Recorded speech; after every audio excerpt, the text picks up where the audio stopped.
welcome you to Rally 2012, and we're so glad that you were able to join us this evening. Thank you for having me. We want to remind you that the questions have been provided this evening by the Pensacola Bay Area League of Women Voters. We are going to begin the questions for the Escambia County Commission District 1 with Mr. Casey, and Mr. Casey, you will have 45 seconds to respond. Question number 1. Our barrier islands, Pensacola Beach and Perdido Key, have been determined to be critically eroded shorelines. The cost of beach renourishment has been estimated at $35 million every 10 years. How would you propose to raise local funds to sustain coastal development? And again, that question to you first, Mr. Casey, 45 seconds. Okay. I think the BP is going to define money that's going to come in. That's going to contribute a lot to it, and only being in the county commissioner for a little over 2.5 years, some of the information I haven't been privy to, but I think we got to reach out. We got to bring jobs in, and from other sources out of town, and the spending that we're doing, we should start spending some of our funds local, and we'll have money to put back into refurbishing our beaches and stuff. All right, thank you. And now the question goes to you, Mr. Robertson. Would you like for me to repeat it for you, sir? Yes. Okay. First of all, we are going to have $100 million or so, more, in fact more than that, for environmental restoration. A lot of that from the BP fine money. A lot of that can be used for beach restoration and renourishment. We're also going to always be renourishing our beaches. We've been doing that. I've been doing the county commission work for years and years, and we'll find the money. We can get grants. There's always a possibility that you have to do a special assessment for those people that benefit from the restoration, just like you would anything. So there's always going to be the money, and every 10 years or so, in fact, we're fixing to do major beach renourishment right now on Perdido Key. So there's ways to find the money, and we have local option sales tax that we can use. All right, thank you, Mr. Robertson. And both of you gentlemen did mention the BP settlement money. The next question reads that Escambia County is expected to get more than $100 million from the BP settlement. What are your priorities for this money? And this time we will start with you, Mr. Robertson. We do not have priorities at this time. Now, a third of that money, there's going to be hundreds of millions, by the way, a third of it is going to be for beach renourishment and ecosystem renourishment or restoration. And then there's going to be another third pot of that money that the federal and the state will be able to administer. And then there's a third that the county commission will be able to have the final decision, and that's going to be economic development recovery. And we're going to form a committee of probably some commissioners and mayor, city council, and some citizens at large. We discussed this at a board meeting the other day. Senator Nelson said if they settle out of court, we could have this money sooner than later. And that's why my experience is so necessary. We're going to have 2 brand new commissioners. We don't need a third one. Thank you, sir. And now to you, Mr. Casey. The question, Escambia County is expected to get more than $100 million from the BP settlement. What would your priorities be in spending this money?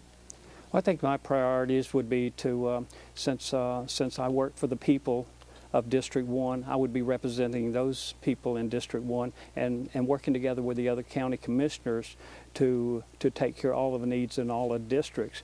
But, you know, I would not exclude the voices of the community, because that's who the county commissioner works for, and sometimes we forget that.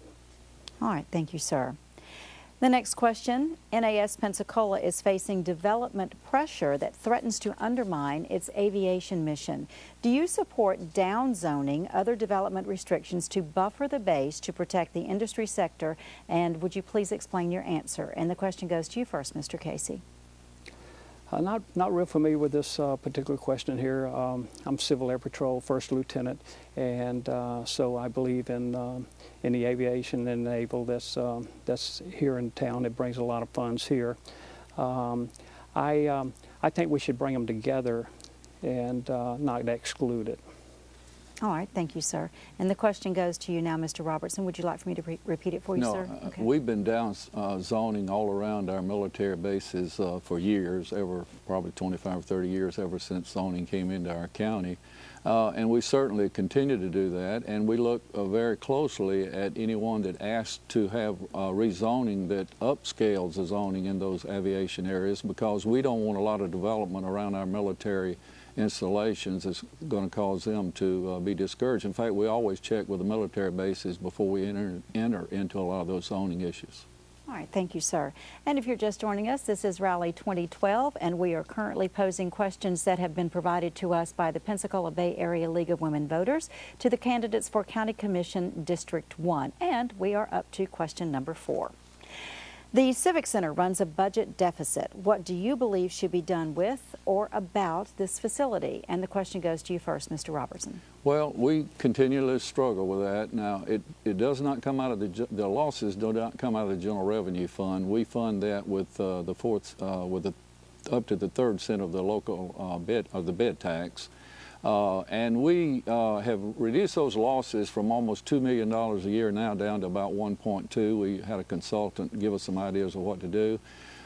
We run it for the citizens, and it's always going to lose money. They say civic centers never make money. UWF is considering putting something similar, and we may finally get out of the civic center business, which would be great, and we could cooperate with UWF and all use their center out there if they build one, a 10,000 seat center. But yes, we're always going to lose money when we run the civic center. All right, Mr. Robertson, thank you. And the question now goes to you, Mr. Casey. Would you like for me to repeat it for you, sir? No. All right. I think early part of the year, the subject came up was reach out to the community and see if there was anybody interested in the Civic Center, and the question went out. And oh, by the way, you know, hey, we got a $10 million price tag on it.